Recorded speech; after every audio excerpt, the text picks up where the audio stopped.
गुप्त काल के बारे में मैं बता रहा था। इसके पहले तुम्हें एक सूची दिया था कि गुप्त काल के महत्वपूर्ण शासक कौन कौन से हैं। उसके बाद गुप्त काल के अभिलेखों से लेके कई सारी चीज़ें मैंने तुम्हें पढ़ा दिया है। इस वीडियो में मैं तुम्हें बताने जा रहा हूँ कि गुप्त काल के प्रमुख शासकों का संक्षिप्त वर्णन करें। ऐसे तो मैंने पहली बार की वीडियो में बताया था कि कौन से गुप्त शासक संस्थापक है या कौन से गुप्त शासक का शासनकाल कब से कब तक है, लेकिन उसके साथ साथ उसकी थोड़ी सी उपलब्धियों के बारे में भी हम लोग पढ़ते चलेंगे। तो कहता है गुप्त काल के प्रमुख शासक, लिखेंगे कि 240 ईस्वी से लेकर 550 ईस्वी तक के काल को भारतीय इतिहास में गुप्त काल के नाम से जाना जाता है। और इस तरीके से अगर शताब्दी की बात करें तो तीसरी शताब्दी से लेकर छठी शताब्दी तक ये हम लोग गुप्त काल मानेंगे। और गुप्त काल के प्रमुख शासक में सबसे पहला रहेगा श्रीगुप्त। याद है तुम लोग को कि श्रीगुप्त एक ऐसा शासक होगा जो नॉट इंडिपेंडेंट होगा। और इसमें बताया हूँ कि गुप्त वंश का संस्थापक गलत तरीके से वीडियो में लिखा गया, तुम लोग इसको देख लेना। श्रीगुप्त था जो 240 ईस्वी में गुप्त वंश का राजा बना तथा गुप्त वंश की नींव डाली, जो आगे चलकर एक विस्तृत साम्राज्य बना। अंततः श्रीगुप्त की मृत्यु 280 ईस्वी में हो गई। मैंने अगर समझ लो कि मौर्योत्तर काल में जब भारत के अलग अलग हिस्से में अलग अलग वंश जब शासन कर रहे होंगे, उसी समय नॉट इंडिपेंडेंट के रूप में मैंने समझो कि शुरुआत करने वाला जो गुप्त वंश का व्यक्ति होगा वह होगा श्रीगुप्त। और यह शुरुआत करेगा कहाँ से? हमारे इसी बिहार से, जहाँ माने शुंग वंश थे। शुंग वंश के समापन पर कर्ण वंश आए, तो कर्ण वंश के पैरेलल ही समझो कि इसने शुरू किया और धीरे धीरे कर्ण वंश समाप्त हो गया। तब आ गया गुप्त वंश। अब इसके बाद तुम्हें इसमें 2 नंबर में चंद्रगुप्त प्रथम मैं लिखवाया हूँ, लेकिन इसके पहले तुम चाहो तो लिख सकते हो कि श्रीगुप्त के बाद जो दूसरा शासक था वो कौन था? घटोत्कच। और घटोत्कच आएगा समझो कि उसको 280 के बाद से लेके 319 ईस्वी तक उसको हम लोग रखेंगे। क्लियर है? और तब हम पढ़ेंगे किसको? चंद्रगुप्त प्रथम। काफ़ी महत्वपूर्ण राजा। इसको पढ़ेंगे कि यह गुप्त वंश का प्रथम महत्वपूर्ण राजा था, जो 319 ईस्वी से लेकर 335 ईस्वी तक शासन किया। इसका विवाह लिच्छवी में व में बड़ी की मात्रा लिखेंगे, लिच्छवी वंश की राजकुमारी कुमार देवी से हुआ था। इसे याद रखेंगे हम लोग कि लिच्छवी वंश कहाँ था बच्चे? यही बिहार के मुजफ्फरपुर, जहाँ की लीची प्रसिद्ध है, ठीक है ना। तो वहाँ पे लिच्छवी वंश की राजकुमारी थी कुमार देवी, उससे उसका विवाह हो गया। चंद्रगुप्त प्रथम शासन संभालते ही 319 ईस्वी में गुप्त संवत का प्रचलन शुरू किया। उसने महाराजाधिराज की उपाधि धारण की। तो महाधीराज या महाराजाधिराज ये दोनों हम कर सकते हैं। तो इस तरीके से चंद्रगुप्त प्रथम ने एक संवत शुरू किया, जिसे कौन सा संवत कहते हैं हम लोग?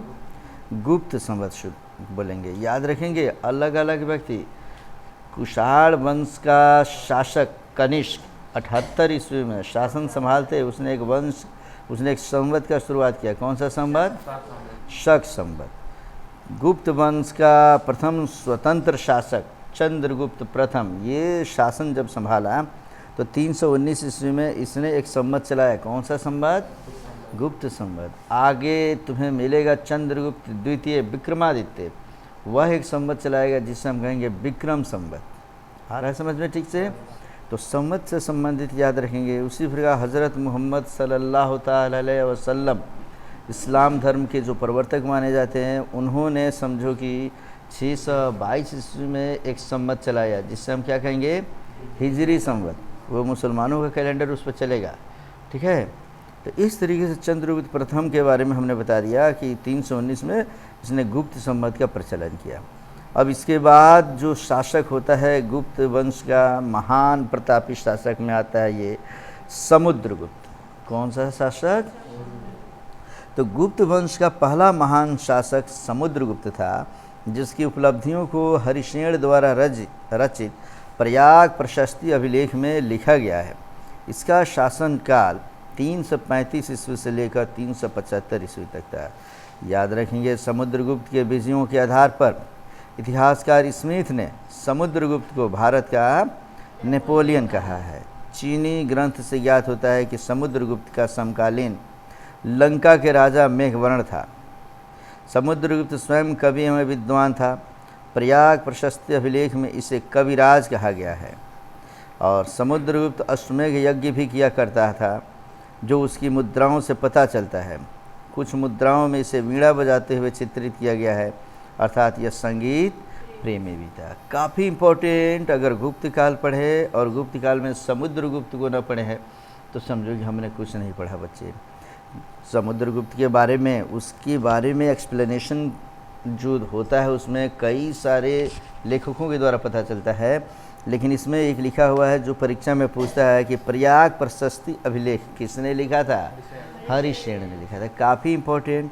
और इसी में इसने बताया कि गुप्त वंश का जो शासक है, महान शासक समुद्रगुप्त, वह कितना महान है और कब से कब तक देख लो, इसका शासनकाल ये देख लिया हम लोग। विजय की बात करें तो इसमें से इतिहासकार स्मिथ ने, ऐसे तो इसके पहले भी मैं कई बार बोल चुका हूँ कि समुद्रगुप्त को क्या कहा जाता था? भारत का नेपोलियन। नेपोलियन इसलिए कहा जाता था बच्चे कि जिस प्रकार तुम याद करो, मैंने बताया था कि 1799 ईस्वी में समझ लो कि नेपोलियन फ्रांस में उदय होता है उसका, और 1804 तक वो समझ लो कि नेपोलियन संहिता ही लागू कर देता है। और वह एक वर्ड हमेशा बोला करता है, क्या? Nothing is impossible in this world. If you say there is impossible, it means you are foolish, because the word impossible is found in the dictionary of foolish. Due to this statement, वह अपने आसपास के सभी राजाओं को इतना मारता है एक एक करके कि सबको मारता है। अंत में जाके समझ लो कि छोटा सा समझ लो फ्रांस इतने बड़े रूस से टकरा जाता है, और जिसका नतीजा होता है, क्यों टकराता है? यही कहकर कि nothing is impossible in this world. लेकिन सोचो बच्चे, केवल कहने से नहीं काम चलेगा ना जी, सोच कर काम करना चाहिए। रूस से टकराएगा और 1815 के वाटरलू के युद्ध में पराजित होकर और तब उसे गिरफ्तार कर लिया जाएगा बच्चे। तो इस तरीके से समझो कि हम उसी प्रकार का, यह हमारे देश में एक शासक है। कौन? समुद्रगुप्त। जब ये शासन संभालता है 335 ईस्वी में, तो उस समय अपने साम्राज्य के विस्तार के लिए यह भारतीय इतिहास के मौर्य काल को याद करता है और सोचता है कि अगर चंद्रगुप्त मौर्य, बिंदुसार और अशोक जैसे शासक मिलकर इतना विस्तार कर सकते हैं तो मैं क्यों नहीं कर सकता। और एक एक करके अगल बगल के राजाओं को इतना मारता है, इतना विजय ये प्राप्त करता है बच्चे कि स्मिथ नामक एक इतिहासकार जो है उसने लिख दिया कि यह तो भारत का नेपोलियन है। और चीनी ग्रंथ की अगर बात करेंगे तो वहाँ पढ़ते हैं कि उसके समकालीन एक राजा जो लंका में थे, उनका नाम था मेघवर्ण। एक नंबर के क्वेश्चन में पूछता है कि समुद्रगुप्त के समकालीन श्रीलंका का राजा कौन था? देखेंगे मेघवर्ण। और इसकी जहाँ तक बात है समुद्रगुप्त की बच्चे, स्वयं विद्वान था, ये कवि भी था, पराक्रमी भी था, साहसी भी था, अच्छा सेनापति के तौर पे नेतृत्व भी करता था, कुशल शासक था ये। और प्रयाग प्रशस्ति अभिलेख में तो इसके कवि के प्रवृत्ति के कारण इसको कविराज की उपाधि भी दे दी गई। ये वही प्रयाग प्रशस्ति अभिलेख है जिसको किसने लिखा? हरिसेन ने। तो हरिसेन ने उनको कविराज की उपाधि भी दे दिया। आगे यह अश्वमेघ यज्ञ भी किया करता था। अश्वमेघ यज्ञ क्यों किया जाता था बच्चे?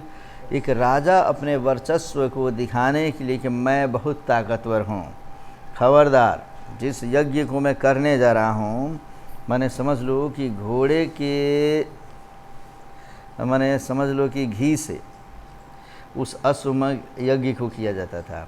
अश्वमेघ यज्ञ में यज्ञ करने के बाद समझो कि ये घोड़ा छोड़ दिया जाता था। अब घोड़ा जिस जिस राज्य से गुजरता था वह राज्य उस राजा के अधीन माना जाता था जिसका वो घोड़ा होता था।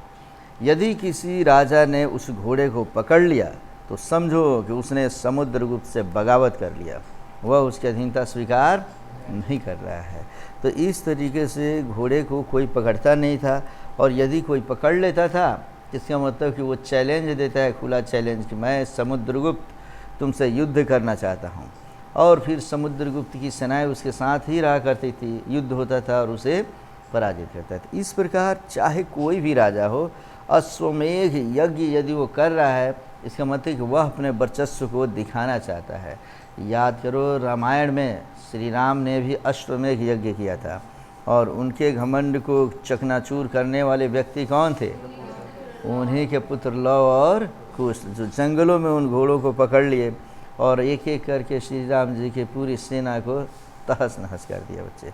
तो उसी प्रकार अपने शक्ति का लोहा मंगवाने के लिए ये अश्वमेध यज्ञ किया करता था। कौन? समुद्रगुप्त। याद रखोगे तुम लोग। और यह वीणा भी बजाता था बच्चे, काफ़ी इम्पोर्टेंट।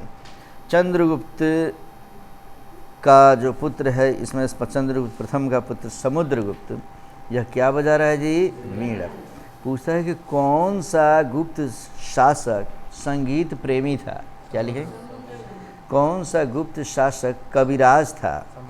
समुद्रगुप्त। कौन सा गुप्त शासक भारत का नेपोलियन था? समुद्रगुप्त। और समुद्रगुप्त कौन सा वाद्य यंत्र बजाता था? वीणा बजाता था। तो ये सभी बता सकते हो बच्चे। अब हम इसके सबसे महान शासक को पढ़ने जा रहे हैं, जिसका नाम होगा चंद्रगुप्त द्वितीय विक्रमादित्य। याद रखोगे तुम लोग। चंद्रगुप्त नाम को लेकर बच्चों में मतभेद हो जाता है। कभी कभी बच्चे सोचते हैं कि कौन चंद्रगुप्त है। एक चंद्रगुप्त सबसे पहले मिलेगा हमें मौर्य काल में, जिस चंद्रगुप्त के बाद चंद्रगुप्त मौर्य लिखा रहेगा। अगर चंद्रगुप्त के बाद अगर मौर्य हम हटा देते हैं तो वो गुप्त वंश का चंद्रगुप्त हो जाएगा। क्लियर है? और इसमें चंद्रगुप्त गुप्त वंश का होगा। चंद्रगुप्त प्रथम महान शासक होगा जो साम्राज्य विस्तार करेगा। उसका पुत्र होगा कौन? समुद्रगुप्त। और दो महान के पुत्र महान, अब महान का अगला पुत्र होगा कौन? चंद्रगुप्त द्वितीय विक्रमादित्य। जाहिर सी बात है, इसके रगों में पूरे महान लोगों का खून दौड़ेगा। तो ये गुप्त साम्राज्य का सबसे महान शासक माना जाएगा। कौन? चंद्रगुप्त द्वितीय विक्रमादित्य की उपाधि इसे दी जाएगी। क्लियर है बच्चे? कहता है यह समुद्रगुप्त का पुत्र था, जिसने 375 ईस्वी से लेकर 414 ईस्वी तक शासन किया। इसने 388 ईस्वी में मालवा तथा गुजरात के शक शासक रुद्र सिंह द्वितीय को पराजित कर विक्रमादित्य की उपाधि धारण किया। काफ़ी इंपॉर्टेंट, याद रखेंगे। चंद्रगुप्त प्रथम का पुत्र समुद्रगुप्त, समुद्रगुप्त का पुत्र चंद्रगुप्त द्वितीय। लेकिन इसको विक्रमादित्य क्यों कहा जाएगा बच्चे? जिस समय बिहार बंगाल में समझो कि मौर्योत्तर काल में मौर्य वंश का शासन रहेगा। मौर्य खत्म हो जाएंगे तो वहाँ शुंग वंश आएंगे। शुंग वंश के बाद कण्व वंश आ जाएगा। मौर्योत्तर काल के एक एक शासक समाप्त होते जाएंगे बच्चे। लेकिन जब ये वहाँ पे आएगा तो उस समय भी गुजरात में और समझ लो कि मालवा में, वहाँ के हिस्से पे शक, जो मौर्योत्तर काल में शक थे, याद है ना तुम लोगों, जो शक राजस्थान और गुजरात में थे। मालवा तक उनका शासन हो गया गुजरात, और समझो कि मालवा तक बचे हुए हैं। उन शकों को कौन समाप्त करेगा? चंद्रगुप्त द्वितीय। और उनको जब समाप्त करेगा तो उनको समाप्त करने के उपलक्ष्य में ही समझ लो कि चंद्रगुप्त द्वितीय को एक नई उपाधि मिल जाएगी। कौन सी? विक्रमादित्य। तो पूछता है कि चंद्रगुप्त द्वितीय को विक्रमादित्य की उपाधि कब मिली? तो लिखेंगे गुजरात तथा मालवा के शकों को समाप्त करने के बाद। क्लियर है बच्चे? अब आगे कहते हैं शकों के अहंकार को चूर्ण करने के कारण इसे शकारी भी कहा गया। आ रहा समझ में? शकों के माने शक काफ़ी अहंकारी भी थे। उनको लगता था कि उन्हें कोई समाप्त करने वाला नहीं है, तो उनको समाप्त करना। तो एक उपाधि मिली विक्रमादित्य की, दूसरी उपाधि क्या मिली? शकारी। माने शाकाहारी नहीं लिखेंगे बच्चों, शकारी लिखेंगे। ठीक है ना? मेहरौली स्तंभ से ज्ञात होता है कि इसने बंगाल पर विजय प्राप्त कर लिया था। इसे परम भागवत भी कहा गया है। इसका नाम देवराज था, देवगुप्त भी था। काफ़ी इंपॉर्टेंट, याद रखेंगे। मेहरौली स्तंभ देखे हो कि नहीं बच्चे तुम लोग? दिल्ली गए हो कभी तुम लोग? दिल्ली जब जाओगे तो वहाँ कुतुब मीनार देखने चले जाना। कुतुब मीनार जब देख कर निकलोगे बच्चे तो उसके ठीक सामने ही एक लोहे का स्तंभ तुम्हें दिखाई देगा। सोचो कि मेहरौली स्तंभ उस समय का है, गुप्त काल में इसकी चर्चा हो रही है। अब वो आज तक लोहे का बना हुआ पिलर, आज तक उसमें किसी प्रकार का कोई जंग नहीं लगा। उसी मेहरौली स्तंभ से ज्ञात होता है कि इसने कहाँ पर शासन किया, बंगाल पर भी मैंने इसने विजय प्राप्त कर लिया था बच्चे। इसे और उपाधि क्या दी गई है, परम भागवत इसे कहा गया है, विक्रमादित्य इसे कहा गया है, शकारी इसे कहा गया है, इसे देवराज कहा गया है बच्चा, और इसी को देवगुप्त कहा गया है। और तो और थोड़ा विक्रमादित्य के बारे में मैं बता दूं कि ये वही विक्रमादित्य है, चंद्रगुप्त द्वितीय विक्रमादित्य, जो पटना में और पटना के आसपास शासन करता है। इस वजह से ये इतना सुंदर यहाँ पे समझो कि अपना साम्राज्य कायम किया है, राजधानी बना दिया है कि इसके नगरी को देव नगरी कहा जाता है। इसे कहा जाता है कि ये देवराज हैं, माने इंद्र के समाज ये भी एक देवता है। तो कौन है ये, देवराज हैं। और इन्हें देवगुप्त माने गुप्त शासक के ये देव हैं।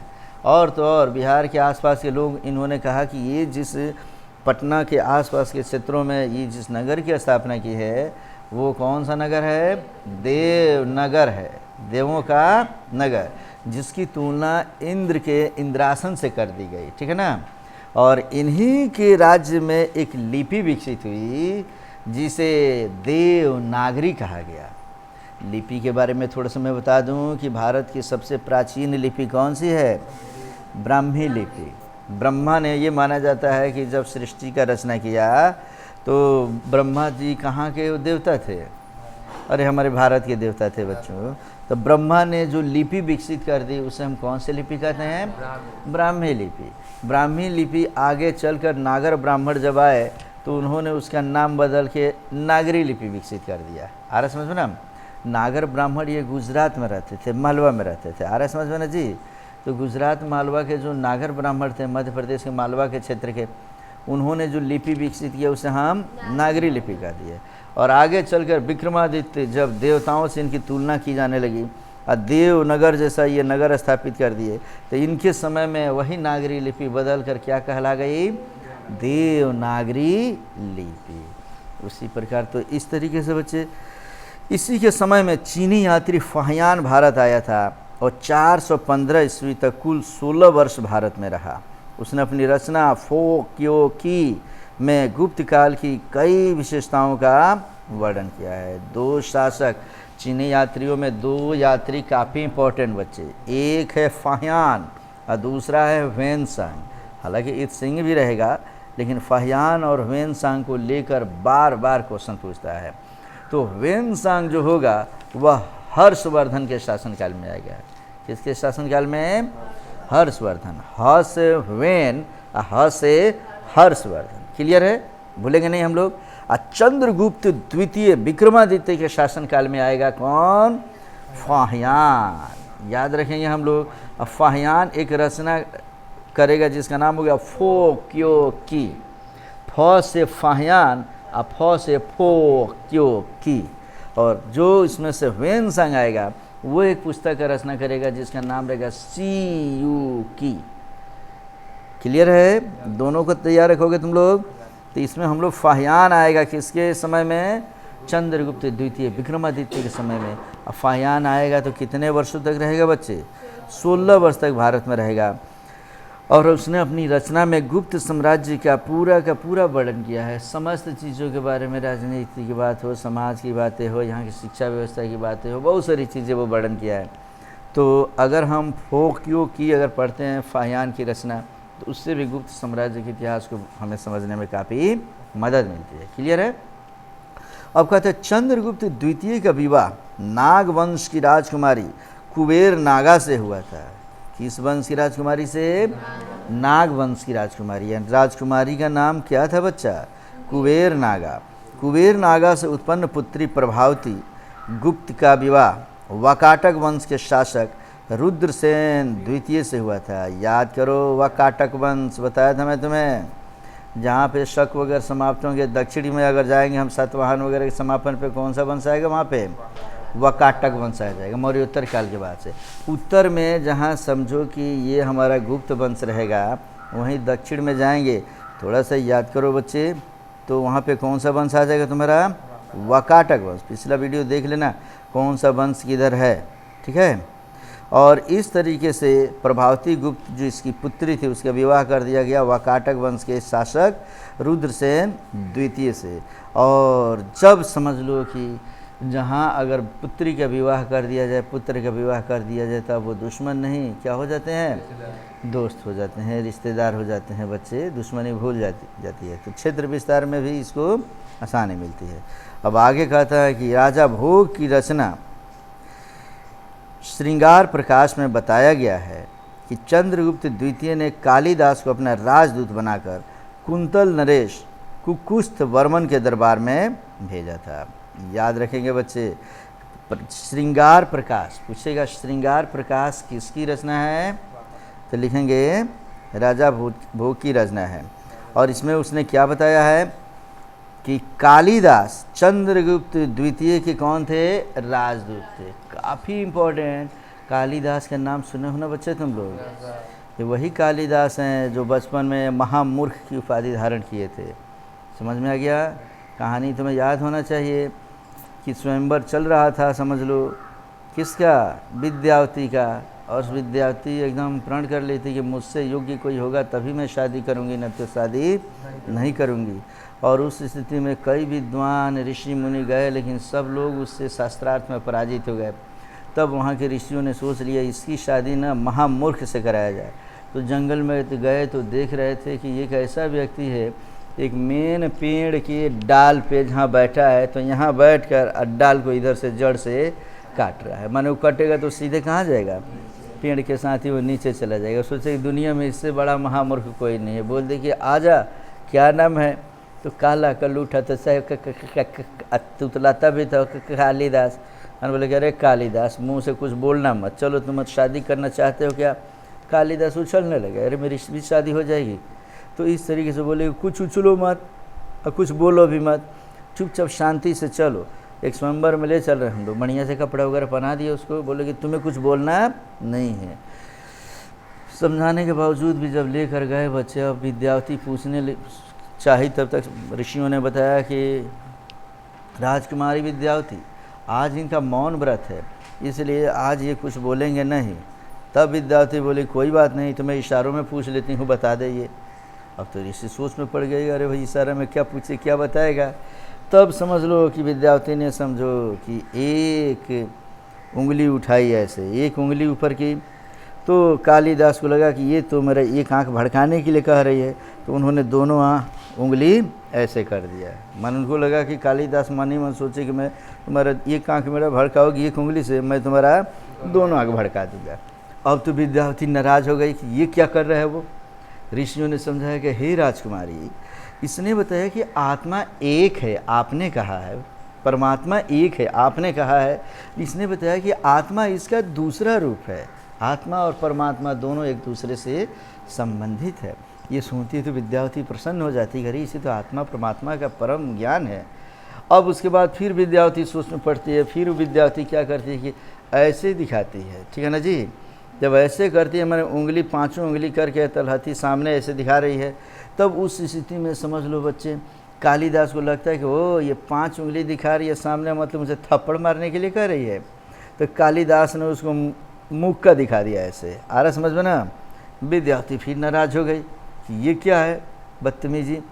ऋषियों ने बताया कि हे राजकुमारी, इसने बताया कि आपने जो कहा है कि क्षिति जल पावक गगन समीर, ये 5 चीज़ें जब मिलती है तो इस संसार की इस मुट्ठी की तरह एक संसार की रचना करती है। दूसरे तौर पर उसने बताया कि 5 अलग अलग चीज़ें मिल जाए तो पांचों मिलकर एक शक्तिशाली साम्राज्य की मेरे मुट्ठी के रूप में स्थापना करती है। इतना सुन रहा है कि विद्यावती प्रसन्न हो जाती है, शादी हो जाता है बच्चे। शादी होने के बाद से अब विद्यावती शाम को लेकर उसको छत पे जाती है घुमाने के लिए। अब ऊपर से जब देखती है, अब समझ लो कालिदास कि अरे बाप रे, ये तो ऊँट उसको दिखाई दे दिया। ऊँट दिखाई दे दिया तो अपने आप को रोक नहीं पाया बच्चों, और लगा बोलना उस उस उस उस। और जब उस बोलने लगा तब वो बोली करी इसका मौन व्रत है फिर भी ये बोल रहा है। अब ऊँट को उस कह रहा है। विद्यावती ने क्या किया बच्चे, उसी छत पर से सोची कि मेरे साथ अन्याय हो गया है। पीछे के ही तरफ वो थी और ऊपर से कालिदास को दे दिया धक्का कि जा महल से गिर जा, नीचे मर जा। लेकिन संयोग बच्चे, जिस पीछे की तरफ एक मंदिर था जिसमें काली जी का मंदिर था, किसका? अब काली जी के मंदिर में जो समझ लो कि देवी थी, ऊपर से गिरा तो बेचारा काली जी के माने समझ लो कि चरणों में जाके गिर गया। वहाँ गिरा, अब बेचारा गिरते समय जीभ बाहर उस कर रहा था, जीभ उसका कट गया। काली जी प्रसन्न होगी कि ऐसा भक्त जो अपने जीभ को मेरे लिए समर्पित कर दे, ऐसा तो मैंने देखा ही नहीं। तो इस तरह काली जी प्रसन्न हो गई। बोलो क्या वर मांगते हो आज? काली प्रसन्न हो गए बेचारा कालिदास प्रसन्न नहीं, बोले कालिदास तो दुखी थे। वो लगे कहने, वो प्रसन्न वर मांगने के लिए कह रही थी और ये कहना चाहते थे विद्या मैंने विद्यावती हमें धक्का मार दिया, लेकिन जीव रहता तब ना बड़ी मोटी विद्या विद्या विद्या विद्या कर पाए। काली जी को लगा कि ये विद्या मांग रहा है क्या? वो बोले कि तथास्तु, तुम्हारे जुबान पे सरस्वती का वास होगा और तुम्हें विद्या की जानकारी आज से हो जाएगी। और वो महामूर्ख कालिदास बच्चों इतना विद्वान बने कि उन्होंने कई पुस्तकों की रचना की। कुमार संभव किसने लिखा? मेघदूत किसने लिखा? मालविकाग्निमित्र किसने लिखा? कई सारे पुस्तकों की रचना वो लिखे। और यहाँ तक कि कालिदास को भारत का शेक्सपियर कहा गया। आ रहा समझ में? तो ऐसे महान व्यक्ति भी थे, तो किसके यहाँ थे? चंद्रगुप्त द्वितीय विक्रमादित्य के यहाँ। क्लियर है बच्चे? अब उसके बाद हम समझ लो यहाँ पे समझेंगे कि कुमारगुप्त प्रथम, माने कुमारगुप्त प्रथम ने नालंदा में एक बौद्ध विहार का निर्माण करवाया था, जो आगे चलकर नालंदा विश्वविद्यालय के रूप में प्रसिद्ध हुआ। गुप्त साम्राज्य के शासक को हम याद करेंगे बच्चे, किसके लिए? हाँ, शिक्षा व्यवस्था के क्षेत्र में महान काम किया, जिस नालंदा विश्वविद्यालय को हम अपने खंडहर के रूप में प्रतिस्थापित करते हुए गौरवान्वित महसूस करते हैं। उस नालंदा विश्वविद्यालय का स्थापना करने वाला व्यक्ति कौन? कुमारगुप्त प्रथम। और इसका शासनकाल 415 ईस्वी से लेकर 455 ईस्वी तक था। यह चंद्रगुप्त द्वितीय का पुत्र था। इसे देख लो, इसमें लिखा है इसे गोंदगुप्त के नाम से भी जाना जाता है। तो इसे समझ लो तुम लोग, कुमारगुप्त के रूप में इसे दूसरा नाम क्या रखा गया है? गोंदगुप्त। लेकिन तुम लोग मुख्य रूप से कुमारगुप्त को किस लिए याद करोगे? नालंदा विश्वविद्यालय के स्थापना के लिए। और इसके बाद जो शासक आएंगे बच्चे, वो छोटे मोटे अब समझ लो कि शासक आएंगे, जैसे स्कंदगुप्त या गुप्त वंश का अंतिम महान शासक था, जिसका शासनकाल 455 ईस्वी से लेकर कब तक? 467 ईस्वी तक था। जूनागढ़ अभिलेख से याद रखेंगे। अगर स्कंदगुप्त को हम किस लिए याद करते हैं, ध्यान से समझो। जूनागढ़ अभिलेख से यह ज्ञात होता है कि सौराष्ट्र माने गुजरात में स्थित सुदर्शन झील टूट गई थी, तो स्कंदगुप्त ने नगर प्रशासक चक्रपालित की देखरेख में सुदर्शन झील का जीर्णोद्धार कराया था। काफ़ी इंपॉर्टेंट बच्चे, जिस सुदर्शन झील की हम बात करेंगे, मौर्य काल का ये रहेगा बच्चे सुदर्शन झील। चंद्रगुप्त मौर्य इसे बनाएगा, अशोका द ग्रेट उसका जीर्णोद्धार कराएगा, एक बार रिपेयर कराएगा। और अंततोगत्वा स्कंदगुप्त अपने नगर प्रशासक चक्रपालित की सहायता से, और तब इसमें समझ लो कि इसको जीर्णोद्धार कराएगा। और ये हम पढ़ेंगे रुद्रदामन का जूनागढ़ अभिलेख में, ये सब मैंने समझो कि बताया गया है। कौन सा अभिलेख? रुद्रदामन का जूनागढ़ अभिलेख। और इसमें इस तरीके से इसको हम पूरा कंप्लीट करते हैं बच्चे। कहता है कि कौम अभिलेख से ज्ञात होता है, एक और अभिलेख है, कौन सा अभिलेख? कौम अभिलेख से ज्ञात होता है कि स्कंदगुप्त के समय मद्र नामक एक व्यक्ति ने जैन तीर्थंकरों की 5 मूर्तियों की स्थापना कराई थी। माने समझो कि जैन तीर्थंकर के 5 मूर्तियों की स्थापना कराने का काम किसने किया था? मद्र ने। और किसके समय में कराया? स्कंदगुप्त के समय में। अर्थात स्कंदगुप्त जाहिर सी बात है कि जैन धर्म का समर्थन करना शुरू कर दिया है, तभी तो इस प्रकार की मूर्तियों का निर्माण होता है। और स्कंदगुप्त के अब उत्तराधिकारी में हम पढ़ लेंगे बच्चे कि स्कंदगुप्त के मृत्यु के बाद गुप्त वंश के 8 उत्तराधिकारी हुए। छोटा उससे लिखेंगे, जो 467 ईस्वी से लेकर 550 ईस्वी तक गुप्त वंश में शासन किए, परंतु वे सभी अयोग्य शासक साबित हुए और अंततः 550 ईस्वी तक गुप्त वंश का अंत होगी। गुप्त वंश का जो अंतिम शासक होगा कौन होगा?